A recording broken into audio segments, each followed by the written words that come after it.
I am 95 years old, and there is only one truth left in me that still feels heavy when I speak it out loud. After all the birthdays, the wars survived, the children raised, the houses built and sold, the laughter shared across kitchen tables that no longer exist, there is one regret that never loosened its grip on my heart. Not even time, with all its quiet mercy, could take it away. When people hear that I was married for 95 years, they imagine something flawless. They picture two hands wrinkled together on a park bench, two souls who move through life without fracture. They think endurance means perfection, but endurance only means you stayed. It does not mean you always understood why you stayed or what you lost along the way. We met when the world was still young enough to promise us anything. I was barely more than a girl, full of opinions I had not yet tested and dreams I did not know how to protect. He was steady in a way that made me feel safe, not dazzling, not dramatic, just quietly certain. I mistook that certainty for a map.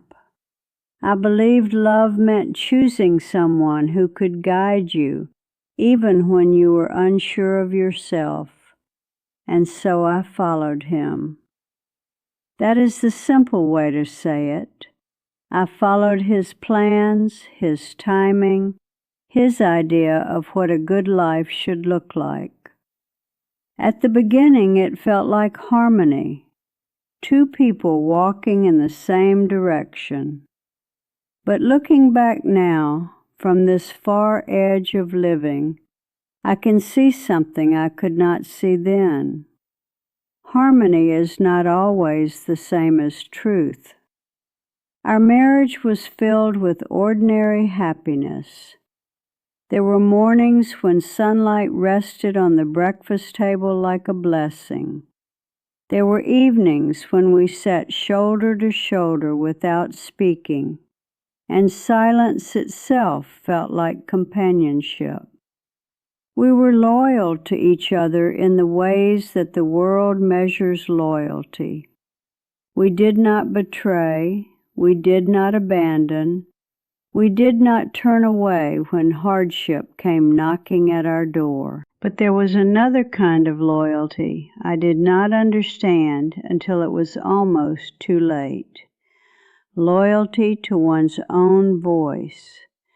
Loyalty to the small, trembling instinct that whispers, "This is who you are. Do not disappear." I learned very early to quiet that voice, not because he demanded it. That would have been easier to forgive. I silenced myself because I believed love required it. I thought devotion meant becoming less complicated, less insistent, less visible. I told myself that peace in a marriage was worth the slow erosion of my own desires. For decades I carried that belief like a sacred rule, and for decades it shaped every decision we made together. I did not realize then that small silences have long shadows. The first time I remember choosing silence over truth was on an ordinary spring afternoon, the kind of day that does not seem important enough to shape a lifetime. We had been married less than a year. The windows of our small rented apartment were open, and the curtains kept lifting and falling as if the house itself were breathing. I had just received a letter, an acceptance to a teaching program in another city. It was something I had dreamed about long before I met him, a chance to become the kind of woman who stood in front of a room and helped young minds find direction. I held that letter in my hands for almost an hour before he came home. When he did, he was tired from work, dust on his sleeves, worry lines already beginning to form around his eyes. He spoke about the future in practical sentences: rent, savings, stability. He told me how lucky we were to have found each other so early, how important it was to build something solid before chasing ambitions that might lead nowhere. He did not forbid me from going. He did not even ask me to stay. But I heard the fear behind his voice, and I mistook that fear for wisdom. So I folded the letter and placed it in a drawer. I told myself there would be other chances. I told myself that marriage meant learning to bend without breaking. Years passed in the quiet rhythm of shared responsibility. We moved from that small apartment into a modest house with peeling paint and a garden that refused to grow anything but stubborn weeds. We learned the language of compromise. Who wakes first? Who apologizes first? Who gives up the last word so the night can end in peace? We became experts at living side by side, building routines that made our days predictable and our worries manageable. From the outside, we were admired. People pointed to us as an example of steadiness in a world that was beginning to change too quickly.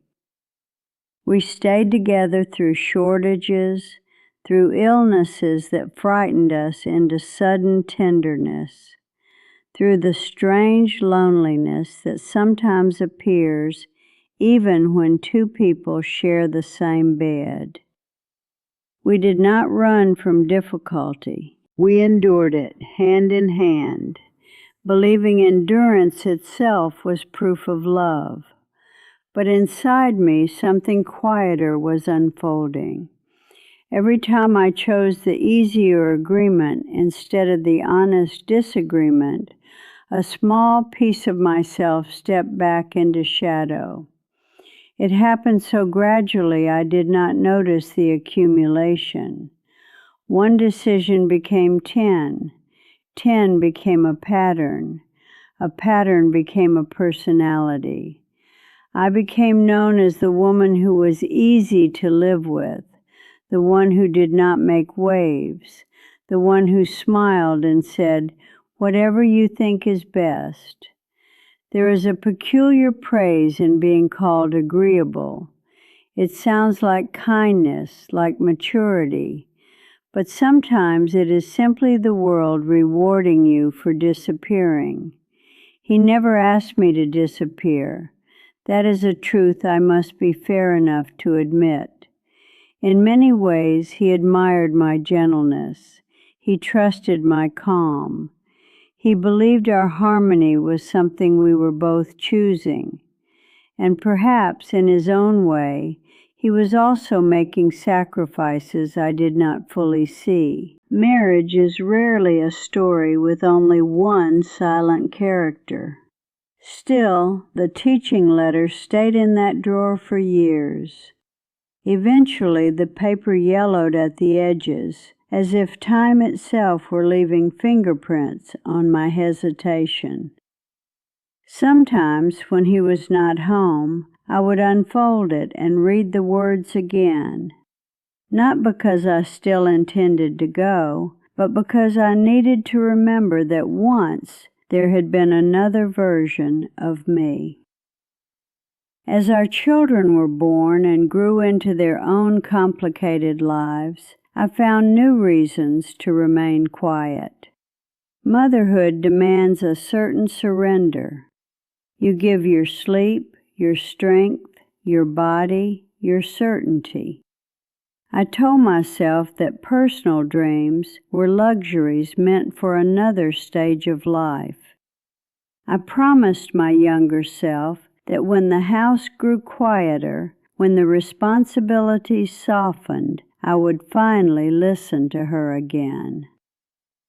But life has a way of filling every empty space you leave for it. There were always new urgencies, aging parents, financial setbacks, unexpected moves that required resilience instead of reflection. We became partners in survival, and survival, I discovered, can be so consuming that you forget to ask whether you are truly living. Occasionally, I would feel a flicker of restlessness. It would come at strange times. Watching a stranger on a train reading a book with fierce concentration. Hearing a woman speak passionately at a community meeting while I sat politely in the audience. Seeing my own daughter argue for something she believed in, her voice trembling but unbroken. In those moments, I felt both pride and a quiet ache I could not name. He would notice the faraway look in my eyes and ask what I was thinking about. I always had a safe answer ready. Dinner plans, the weather, something small enough not to disturb the peace we had spent decades constructing.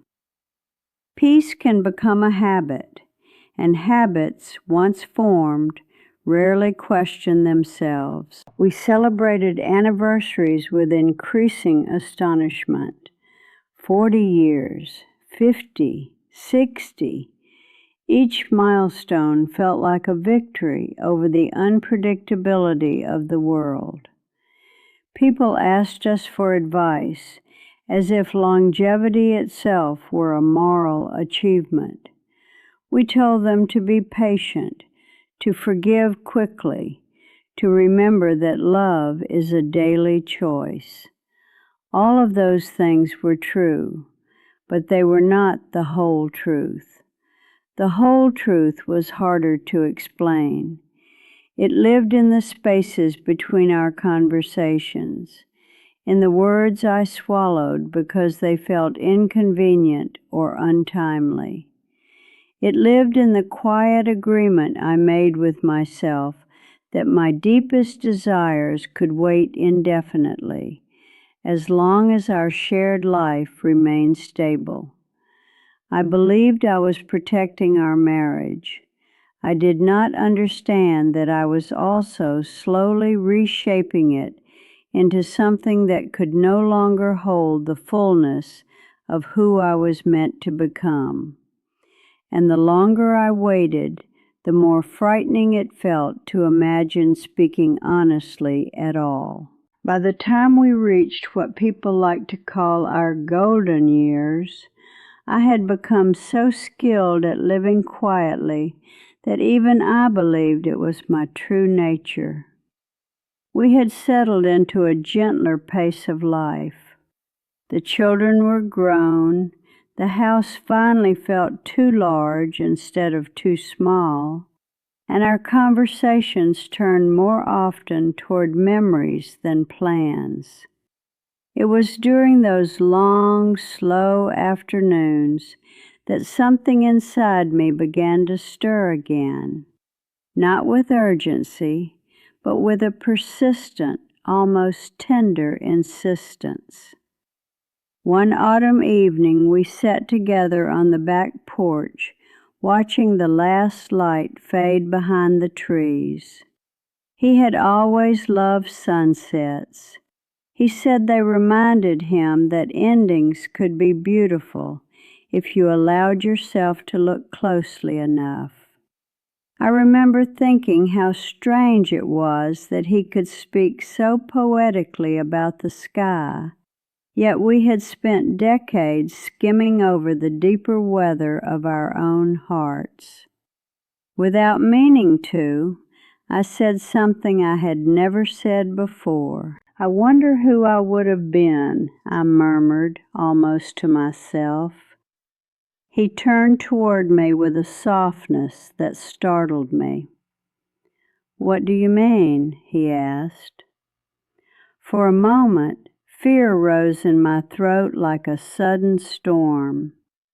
It would have been easy to laugh and change the subject, to offer another harmless explanation. That had been my pattern for nearly a lifetime. But something about the quiet honesty in his eyes made me pause. Perhaps age had finally given me the courage I had been postponing. "I mean," I said slowly, "the woman I might have become if I had followed some of the dreams I set aside when we were young." The words did not shatter the evening. The world did not collapse in response. The trees remained still. The sky continued its gentle surrender to darkness. Only he and I sat there, suspended between the past we had built and the truth we had never fully named. He did not speak immediately. His silence felt different from the silences of our earlier years.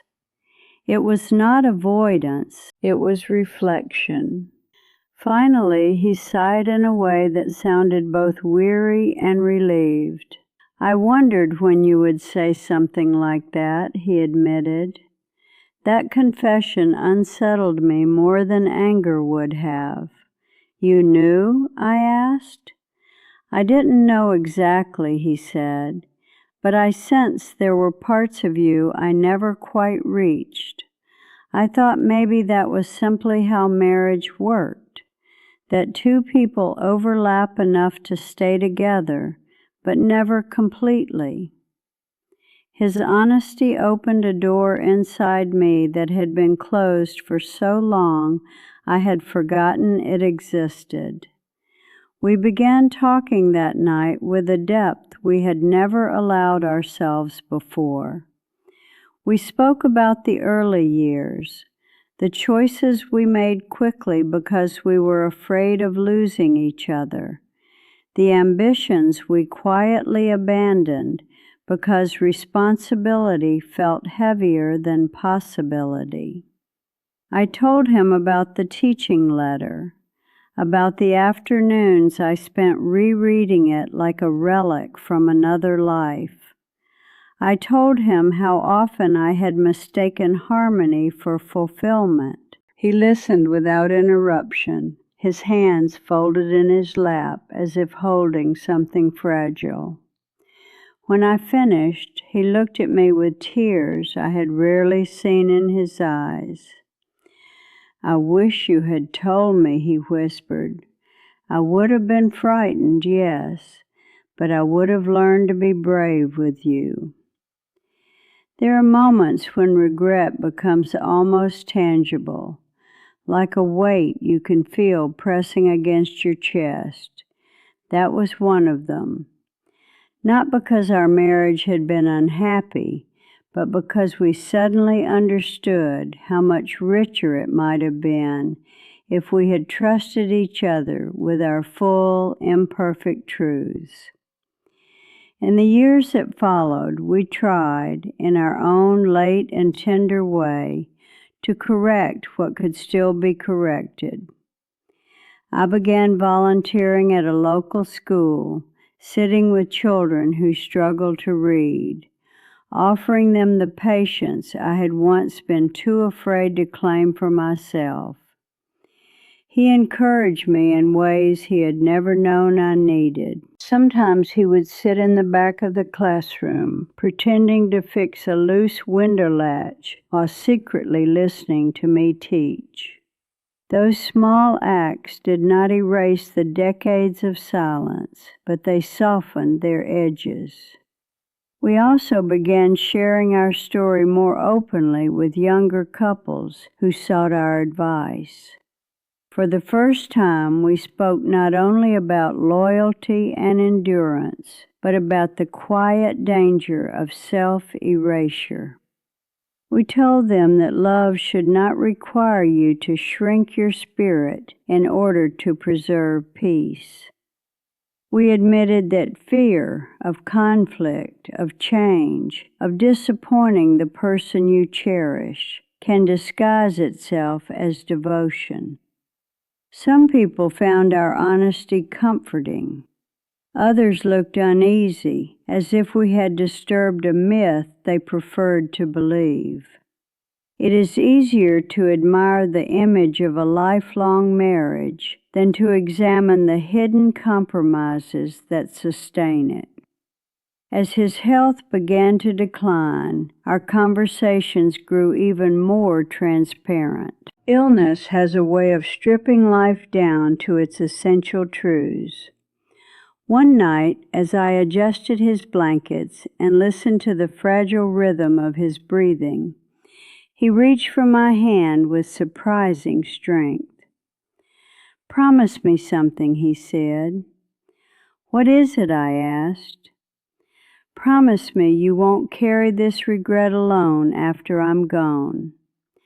Promise me you'll keep speaking about it, not to punish yourself, but to help someone else choose differently." I gave him that promise with tears I did not try to hide.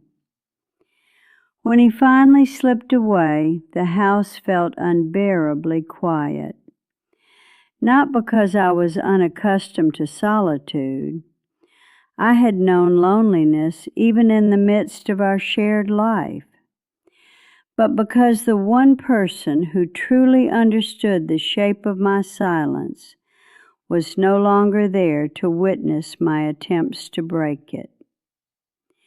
In the long years since his passing, I have kept that promise as faithfully as I could, and still the regret lingers, not as bitterness, but as a gentle, persistent reminder of how easily love can become smaller than the souls it is meant to hold. I am 95 now, living in a small house that holds more memories than furniture. The mornings arrive softly. Light spills across the floorboards as if it, too, is careful not to disturb what remains of my long life. I move more slowly than I once did. My hands tremble when I pour tea. My voice sometimes fades before I finish a sentence. But there is one thing that has grown clearer with age: the understanding that truth, even when spoken late, still has the power to travel far beyond the person who first whispers it. People often ask me if I would change my life if I could begin again. It is not an easy question. I loved him. I loved the way he steadied the chaos around us. I loved the countless quiet evenings when we leaned against each other like two trees that had learned to share the same wind. I would not erase the years we held together through hardship, nor the children and grandchildren who carry pieces of both our spirits into the future. But I would change the way I loved. I would love with more honesty, with more courage, with a deeper respect for the voice inside me that knew, even when I pretended not to hear it, that devotion should never require disappearance. I would speak sooner. I would risk disagreement instead of choosing the safety of unspoken thoughts. I would trust that a relationship strong enough to last a lifetime is also strong enough to survive the truth. This is the regret that never left us, not a betrayal, not a great dramatic failure, just the slow, almost invisible habit of becoming smaller in order to keep the peace.